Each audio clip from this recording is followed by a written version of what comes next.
Hello and welcome to Crossfire, the show that dives into the heart of global conflicts, where nations collide, alliances shift, and lives hang in the balance. On tonight's show, we tell you how scores of Russian soldiers died, not at the hands of Ukraine, but at the hands of their own allies, North Korea. Also on the show, we tell you how a new report suggests that the death toll statistics in Gaza have been weaponized to create an anti-Israel narrative. Stay tuned as we break down these critical developments and explore their impact on the future of global power and security. 8 Russian soldiers are dead, not by enemy fire, but at the hands of their own allies, North Korea's troops. A deadly mistake triggered by a language barrier and chaos on the battlefield. Commands were misunderstood, fear turned to gunfire, and allies became accidental enemies. This baffling incident, revealed by Ukrainian intelligence, exposes Russia's growing reliance on foreign forces it cannot control. So, as Russia leans on fragile alliances to keep its war machine moving, the question is, how much longer before these cracks turn into complete collapse? Our next report tells you more.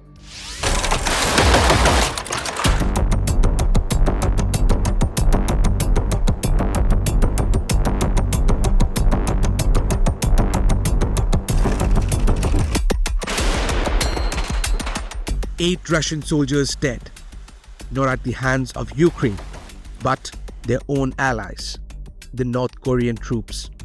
A catastrophic error on the battlefield, triggered by a language barrier. In the chaos of war, commands were lost in translation, fear took over, and bullets flew, turning supposed allies into accidental enemies. This bizarre incident, revealed by Ukrainian military intelligence, is just the latest twist in Russia's increasingly desperate war tactics.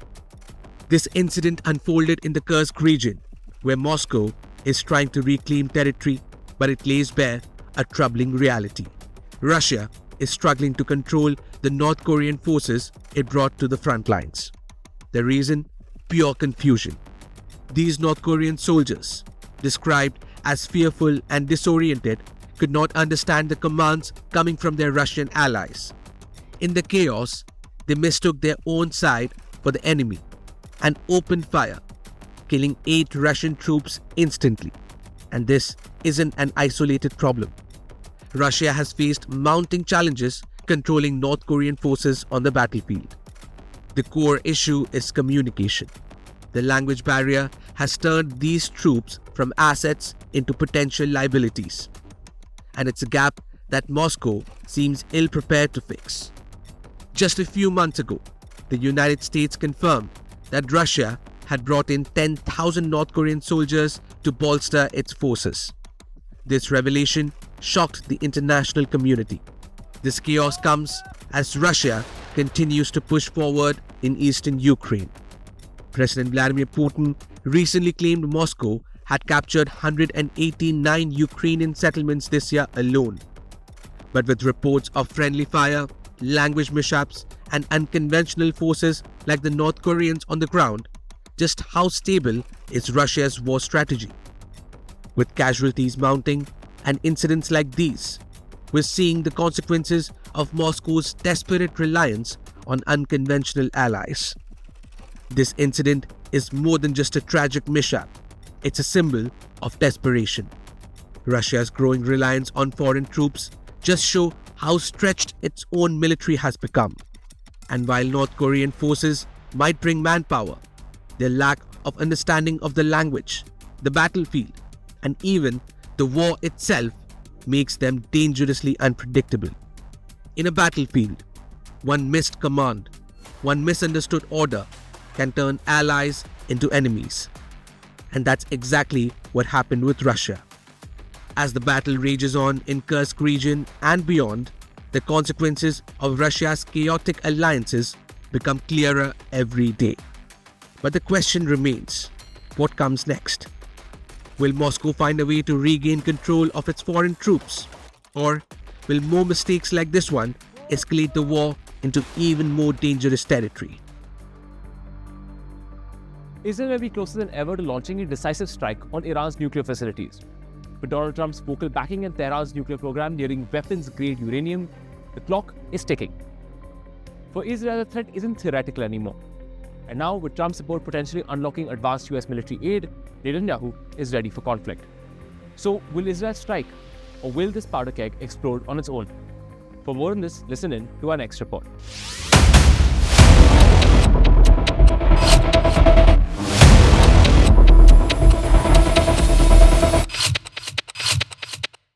Israel may be closer than ever to launching a decisive strike on Iran's nuclear facilities.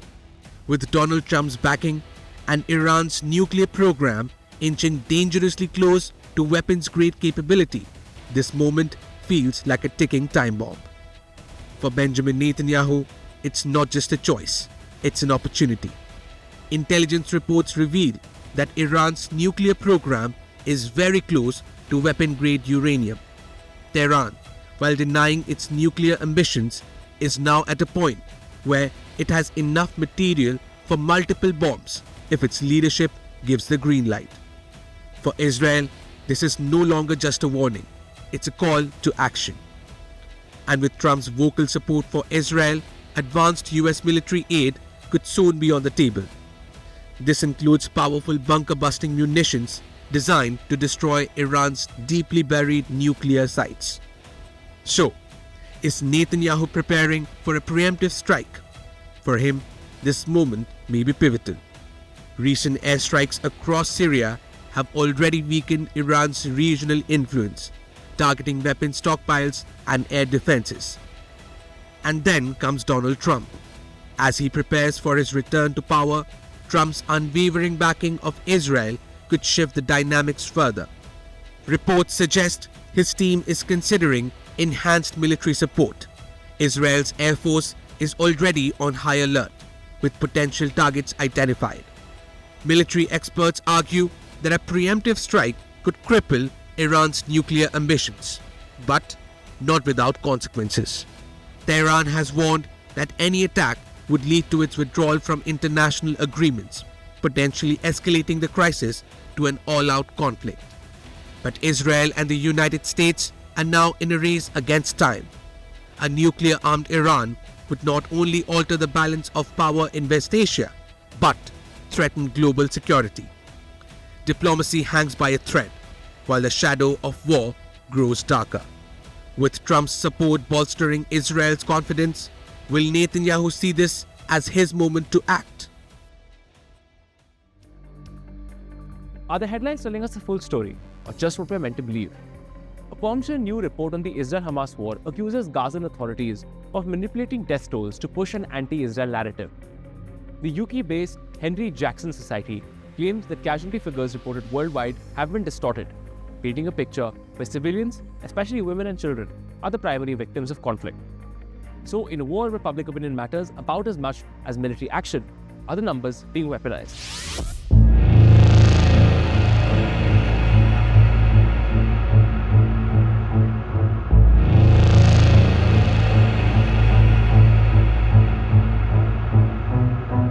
Numbers don't lie. Or do they?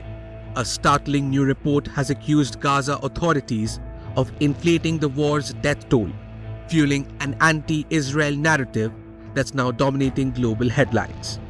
The study, conducted by the UK-based Henry Jackson Society, uncovers discrepancies in casualty data from the Israel-Hamas conflict. It claims the statistics, widely reported by international media, have been manipulated to distort the reality of war, turning Israel into the villain of the story. But here's where it gets even more troubling. The study reveals that Hamas-run agencies have blurred the lines between militants and civilians, natural deaths and war casualties, making it almost impossible to separate fact from fiction. This isn't just about numbers, it's about narratives. And in a war where public opinion is a battlefield of its own, distorted statistics may be doing more damage than bullets ever could.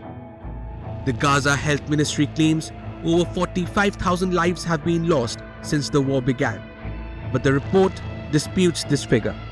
It found that at least 17,000 of these deaths were actually Hamas militants, combatants who were engaged in direct conflict. The report goes further to expose significant errors in Gaza's casualty data. Natural deaths such as cancer patients were reportedly added to the war death toll.